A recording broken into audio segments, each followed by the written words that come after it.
খাওয়ার পরে বুঝবেন ওটা মজা কিরকম, এখন মজা বোঝানো যাবে না।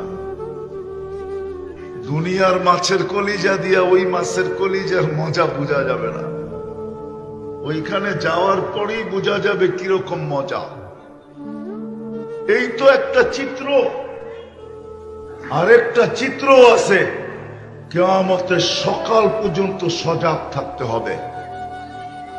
জাহান্নামের দুর্গন্ধ আর ধোঁয়া আসতে থাকবে। কিয়ামতের সকালে উঠাবে তো সম্বোধন হবে কুমিয়া আদু আল্লাহ, আল্লাহর দুশ্মন ওঠ। এটাও একটা চিত্র। তো যেটা বুঝাইতেছিলাম, বাবা উচিত আমাদের খুব ধ্যানের সাথে কিন্তু শুনলে কথা বুঝে আসবে। ধ্যান। আজকে দিনই কথা শুনি কিন্তু মনোযোগ দিয়ে শুনি না। মনোযোগ দিয়ে যদি শুনতাম তাহলে সাহাবাদের মতো আমাদেরও কালার চেঞ্জ হইত।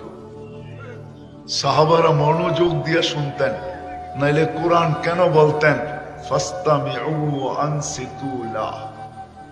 দিনী কথা কিভাবে শুনবে, কোরআন হাদিসের কথা কিভাবে শুনবে, তো কোরআন এই কথা কোনোদিন বলতেন না ফাস্তামিউ ওয়া আনসিতু লাহ। কোরআন এই কথা কোনোদিন বলতেন না। দিলের কান দিয়া শুনো, মন লাগায়া শুনো, তাইলে তোমার ভিতরে রে যাবে। রে রে রে রে বোঝেন? আজকাল কিডনির পাথর, পিত্তের পাথর ক্রাশ করে রে দিয়া আলো দিয়া, আগের মতো ওরকম কাইটা ফাইরা ছিঁড়া করতে হয় না। আরে বোঝেন আমার কথা? রে রে রে। লেজার লাইট দেখেন না, পুলিশদের হাতে থাকে, তখন ভিতরে যে রে লাগবে, রে, এই শক্ত দিল আস্তে আস্তে নরম হবে, তখন যুবকেরও চোখে পানি আসবে। আর যদি এক ফোঁটা গড়ায় পড়তে পারে, কসম খোদার ওই মুহূর্তে ওলি হয়ে যাবে। ওলি। ওলামায়ে কেরাম বলবে এত বড় কথা কেন? এটা কি সত্য না? আল্লাহর ভয়ে যদি মাসির মাথার পরিমাণ পানি ফেলে, তাইলে ওই চক্ষু কোনোদিন জাহান্নামে যাবে না, তো জান্নাতে তো ওলি যাবে, দুশ্মন যাবে নাকি? এই সত্য তো? এই হাদিস তো সত্য। তাহলে ওলি বলতে অসুবিধা কি? ওই চক্ষু আর জাহান্নামে যাবে না, সে আল্লাহর ওলি।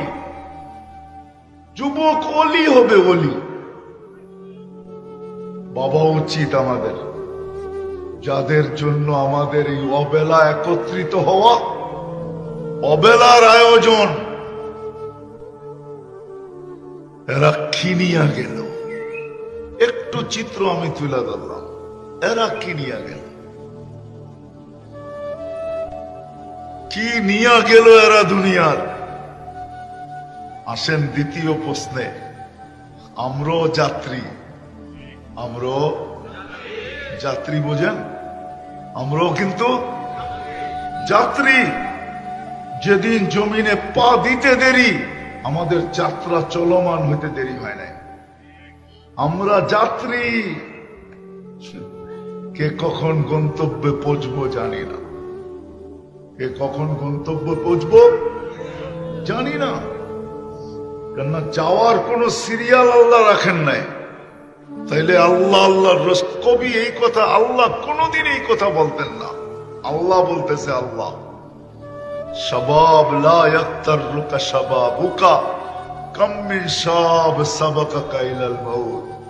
যুবক, যৌবন যেন, যৌবনের জোয়ার যেন তোমাকে উদাসীন না করে, যৌবনের তরঙ্গ যেন তোমাকে মাতাল না করে, যৌবন যেন তোমাকে আল্লাহর থেকে বিমুখ না করে। কাম মিন শাব সাবাকাকা ইলাল মাউত। কত যুবককেই তো আমরা যৌবন সহ কবরের কোলে শোয়ায় দিছি, ঠিক না? সত্য তো? বুঝে আসে?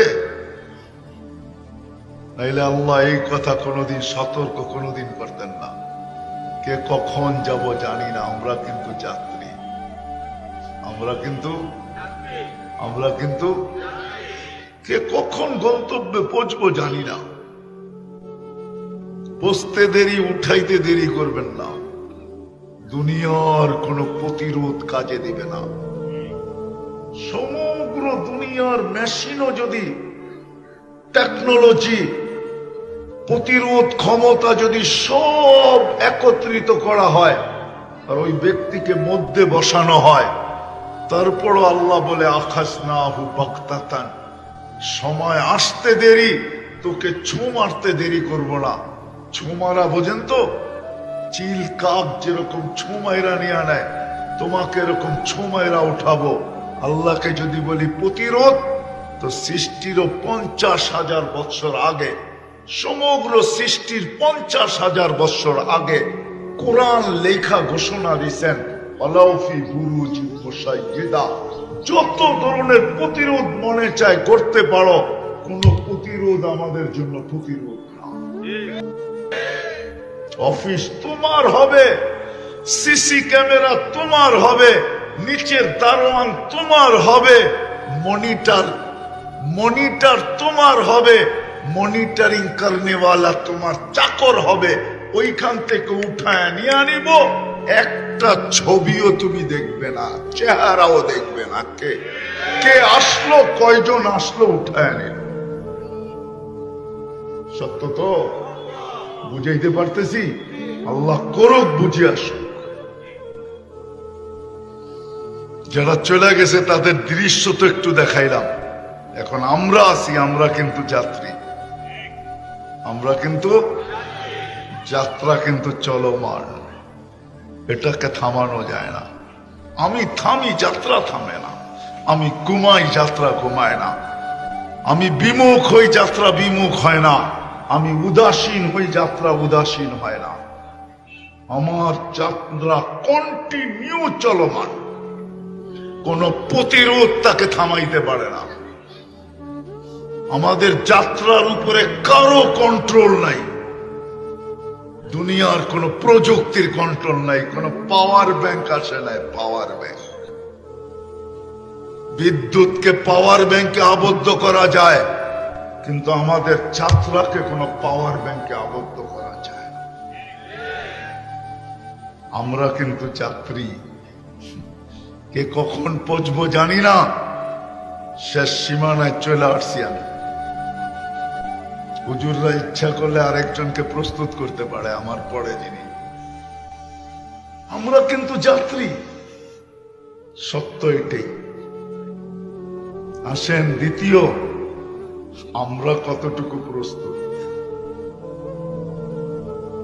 আমরা কতটুকু যাত্রার জন্য, আমরা কতটুকু প্রস্তুত, কতটুকু আমরা যাত্রার জন্য প্রস্তুত। আমরা তো যাত্রী। যারা পচে গেছে তাদের দৃশ্য তো দেখাইলাম, সামান্য দেখাইলাম। যারা পচে গেছে, দুনিয়া উন্নত বটে, আমিও মানি। সবার হাতে হাতে মুঠোফোন, আমিও মানি। অ্যান্ড্রয়েড সেট, আমিও মানি। দুনিয়ার সবচেয়ে দামি ফোন আইফোন, এটাও মানি। কিন্তু খবর নেওয়াও যায় না, দেওয়াও যায় না। মঙ্গলের ছবি তো দুনিয়াতে আনা যায়। মঙ্গল চিনেন? মঙ্গল গ্রহের ছবি তো দুনিয়াতে আনা যায়। চাঁদে তো পা রাখা যায়। 2,40,000 মাইল দূরে চাঁদ আমাদের জমিন থেকে, ওইখানে তো পা রাখা যায়, কিন্তু 2.5 হাত মাটির নিচের খবর আনা যায় না, দেওয়াও যায় না। বিদায় চাঁদের জন্য আয়োজন আজকে। কবরবাসী তারা তো চলে গেছে, তাদের চিত্র তো একটু তুলে ধরলাম। দ্বিতীয়টা আসেন, তাদেরটা আমার প্রশ্ন ছিল, তারা তো চলে গেছে, কি নিয়ে গেল, এটা একটু দেখাইলাম। দ্বিতীয়টা বলতেছি, আমরাও যাত্রী, আমরা কে কখন পৌঁছবো জানি না। পদ্মা ব্রিজ যেদিন উদ্বোধন হয়, তার পরের দিন যে যুবক মারা গেছে অ্যাক্সিডেন্টে, সব বাইকালাদের কপালের মধ্যে চারু মেয়েরা, ঠিক না? শব্দটা মনে হয় ঠিক হয় না, ঠিক না? সমস্ত বাইকালাদের আশাকে ধূলিসাৎ কইরা, ঠিক না? কত বাইকালাই তো এখানে আশা নিয়ে বসে আছে পদ্মা ব্রিজ বাইকে দেখবো, ঠিক না? জানি না কিয়ামতের আগে খুলবে কি খুলবে না, বাইক খুলবে কি খুলবে না পদ্মা ব্রিজে, এটা আমার জানা নাই, ঠিক না? আপনাদের জানা আছে? হ্যাঁ, হাইকোর্ট যখন নিষেধ করে দিছে কবে খোলে আল্লাহ জানে, কিন্তু সে জানতো না। সে তো ভাবছিল আমি ভিডিও করব, সারা বাংলাদেশকে তাক লাগায় দিব, ঠিক না?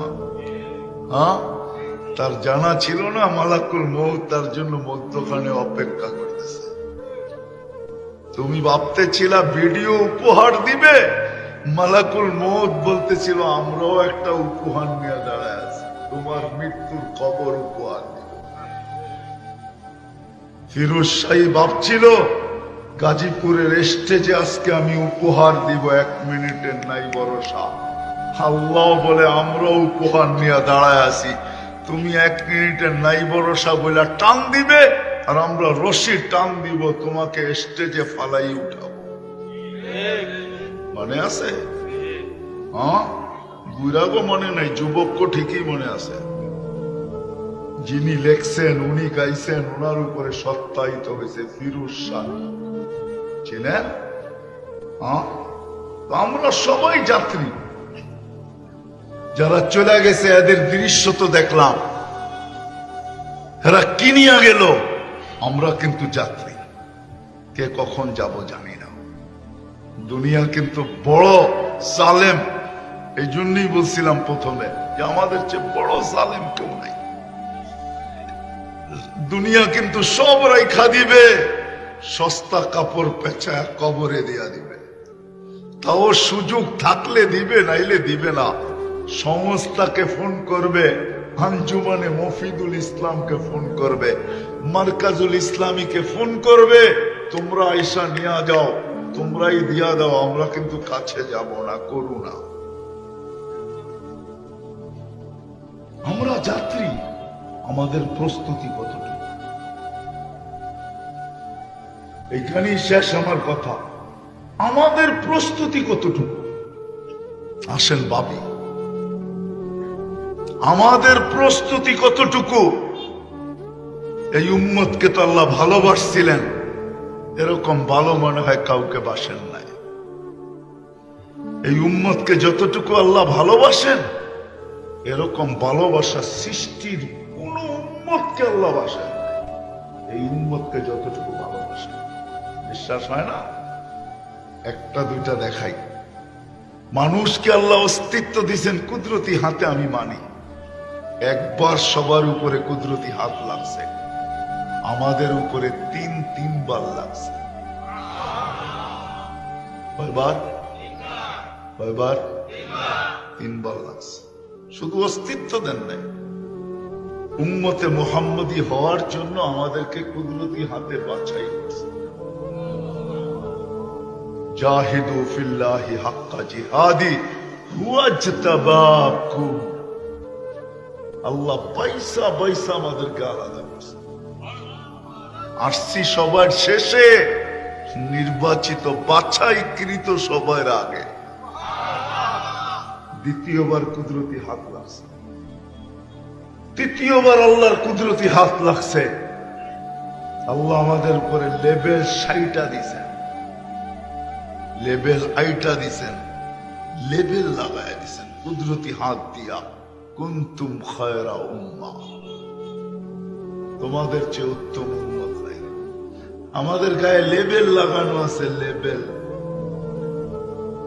আল্লাহ রসুলকে জিজ্ঞাসা করছে, ইয়া রাসূলুল্লাহ, আদম আলাইহিস ইসলাম থেকে শেষ মানুষ কত হাজারো কোটি হবে, এখন তো 800 কোটি, কিয়ামতের মাঠে না জানি কত লক্ষ কোটি হবে, আপনি আমাদেরকে চিনবেন কি করে? আল্লাহ রসুল বলছে, কারো গায়ে লেবেল থাকবে না, তোমাদের গায়ে লেবেল লাগানো থাকবে। মনে হয় বলেন না, ঠিক না? বলছেন? হ্যাঁ বলছেন হুজুর, বলছেন। তোমাদের গায়ে লেবেল লাগানো থাকবে, গুররাম মুআজ্জিলিনা মিন আসারি সুজুদ। আপনি যদি খায়রে উম্মতের লেবেল না থাকতো আপনার আমার গায়ে, কোনদিন গুররাম মুআজ্জিলিনা মিন আসারি সুজুদ হইতো না, নাইলে অন্য উম্মতেরও হইতো এটা, তখন চিনা যেত না, কোন উম্মতের হবে না গুররাম মুআজ্জিলিনা।